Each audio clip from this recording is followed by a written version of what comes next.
গভীর রাতে বিধ্বংসী অগ্নিকাণ্ডের ঘটনা ঘটল এক গৃহস্থ বাড়িতে। সোমবার গভীর রাতে ঘটনাটি ঘটেছে মালদার মানিকচক থানা মথুরাপুর গ্রাম পঞ্চায়েতের পুরানি গ্রামে কর্মকার পাড়ায়। অগ্নিকাণ্ডে পুড়ে ছারখার দুটি ঘর, সেই সঙ্গে আগুনে পুড়ে নষ্ট বাড়িতে রাখা লক্ষাধিক টাকার বিভিন্ন যন্ত্রপাতি, যার জেরে মাথায় হাত পড়েছে পরিবারের সদস্যদের।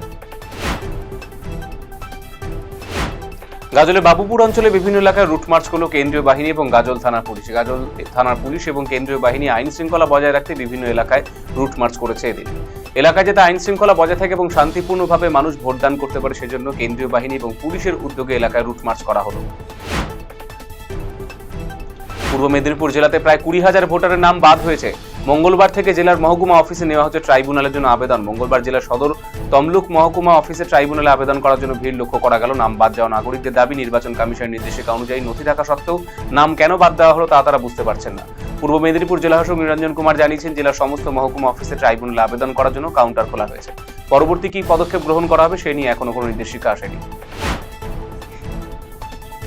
মিলেছে প্রতিশ্রুতি, হয়নি কাজ। এবারে গ্রামবাসীরা নিজেরাই চাঁদা তুলে ব্রিজের জন্য সংযোগকারী রাস্তায় মেরামতির কাজে হাত লাগালেন।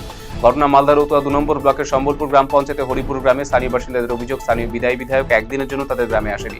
এমনকি তাদের রাস্তার জন্য 20 লক্ষ টাকা বরাদ্দ হলো। বর্তমান জেলা পরিষদের সদস্য সেই কাজটি অন্য জায়গায় নিয়ে চলে যায়, যার ফলে ক্ষুব্ধ এলাকার বাসিন্দারা।